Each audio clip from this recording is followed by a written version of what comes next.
1,00,000 కోట్ల రూపాయలు ఎన్నో ప్రాంతాలకు నీళ్ళిచ్చి చాలా కొన్ని లక్షల ఎకరాలకు నీళ్ళిచ్చి ఇవాళ రైతులు పార్టీ సత్యం తరఫున సత్యం జలాలు కాళేశ్వరం జలాలు కాళేశ్వరం జలాలు కాళేశ్వరం జలాలు కాళేశ్వరం జలాలు మరి తమిళనాడు కానీ లేకపోతే బంకచెర్ల పోవు కాబట్టి మరి మన ముఖ్యమంత్రి రేవంత్ రెడ్డి గారు ఏదైతే చంద్రబాబు నాయుడు గారు మరి మోడీ గారి ఇద్దరి కపట నాటకం ఆడుతూ మరి మన తెలంగాణకి మోసం ఇప్పుడు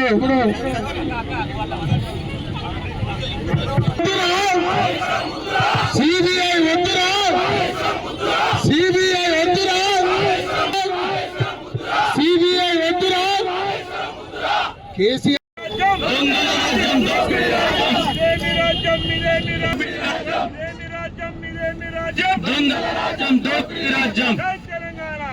తెలంగాణ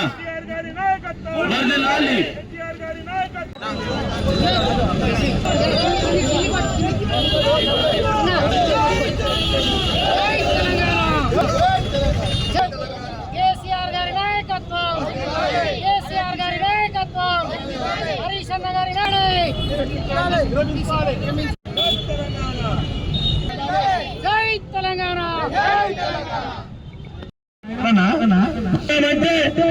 లేరు ఏమైతుంది ఎవరికైనా ఒక కొత్త పరీక్ష ఎవరికైనా మీరు ఒక కొబ్బరికాయ కొట్టిండ్రా అంటే 10 ఏళ్ళ మా శిలా సంఖ్యలు ఉన్నాయి మరువామో మేము టీఆర్ఎస్ కార్యకర్తలు ధైర్యంగా పోరాటం చేయండి వీరులారా వందనం విద్యార్థి అమరులారా వందనం జై తెలంగాణ. Thank you. చంద్రశేఖర్ రావు గారు ఎన్నో చెర్లుకుంటాం గ్రామాలలో చేసినటువంటి ఘనత జిన్నారం రోడ్ కావచ్చు, మరి అదే రకంగా బానూరు పోయే రోడ్ కావచ్చు, లేకపోతే మన కాన్కుంట రోడ్ కావచ్చు, ఏ రోడ్ అయినా కూడా కిష్టారెడ్డిపేట రోడ్ కావచ్చు, ఏ రోడ్ తీసుకున్నా కూడా ప్రతి ఒక్క రోడ్లో గుంతలు. మరి జిహెచ్ఎంసీ పరిధిలో వస్తే ఒక్క రూపాయి కూడా మాకు డ్రైనేజ్ కి హెచ్ఎండబ్ల్యూఎస్ఎస్ వాళ్ళు ఇస్తలేరు.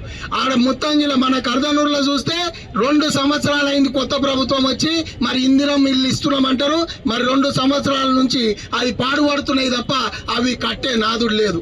కేసీఆర్ గారు మనకు రిజిస్ట్రేషన్ ఆఫీస్ ఇస్తే అది ఈడి వరకు ఇంతవరకు మనకు తెచ్చింది లేదు. మరి ఇవన్నీ ప్రజలు గమనించాలి. అప్పుడున్న ఎమ్మెల్యే ఇప్పుడే ఉన్నాడు, ఇప్పుడున్న ఆయన కూడా అప్పుడే ఉన్నాడు. మరి ఇప్పుడు ఎందుకు ఇవన్నీ అయితలేవో కూడా మీరు ఆలోచించాలి. మరి గత 10 సంవత్సరాల నుంచి ఒక గుంత కనిపించకపోతుండే, గుంతుంటే ఎవరన్నా ఫోన్ చేయగానే అది ఇమీడియట్ గా అయిపోతుండే, అంత గట్టిగా బీఆర్ఎస్ ప్రభుత్వం ఉంటుండే. మరి ఆలోచించండి, ప్రభుత్వం మారితే ఇంత మరి డిఫరెన్స్ ఉంటుందా?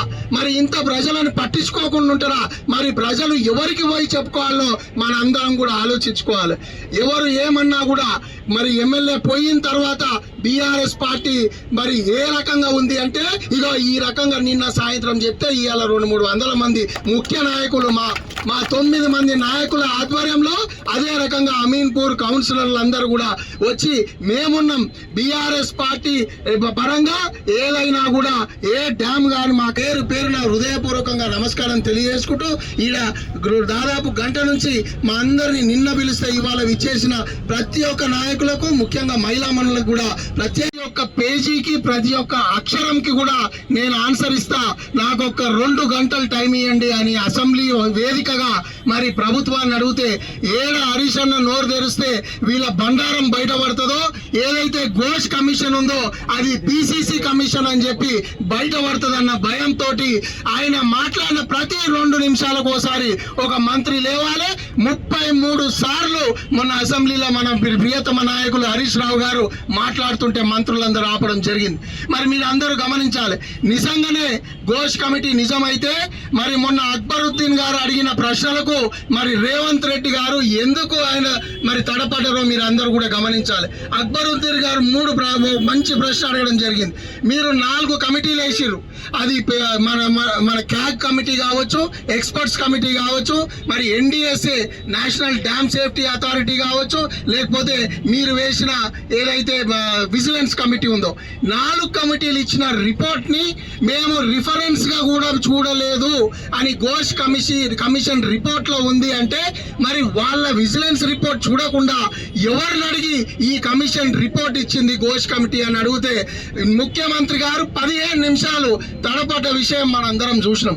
మరి నిజంగానే నిష్పక్షపాతంగా కక్షపూరితం కాకుండా మరి ఘోష్ కమిటీ వేసి దాని నివేదిక నిజంగానే ఇచ్చినట్టయితే మరి మొన్న ముఖ్యమంత్రి గారు ఎందుకు తడబడ్డారని చెప్పి మనం ఒక్కసారి ఆలోచించాలి. మరి నిజంగానే ఘోష్ కమిటీ కరెక్ట్ అయితే ఒక్క ఎల్ఎన్టీ తప్ప మిగతా ఒక్క కాంట్రాక్టర్ పేరు కూడా అందులో ఎందుకు మెన్షన్ చేయలేదో మనందరం ఒక్కసారి ఆలోచించాలి.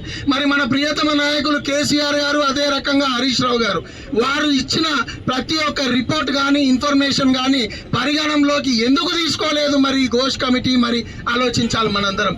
మరి దీనికి అందరికీ కారణం ఒకటే, మనం ఎట్టి పరిస్థితుల మేడిగడ్డ, సుందిల్లా, అన్నారం ప్రాజెక్టులని ఎండగొట్టాలి, ఈ నీళ్ళని డైవర్ట్ చేయాలి అన్న రేవంత్ రెడ్డి గారు ఏదైతే కుట్ర పన్నుతున్నారో కాళేశ్వరం మీద, దాన్ని మనందరం గమనించాలి, ప్రజల్లోకి తీసుకుపోయి ప్రజల్లో చర్చ పెట్టాలని చెప్పి ఇక్కడికి విచ్చేసిన నాయకులందరినీ కోరుకుంటున్నా.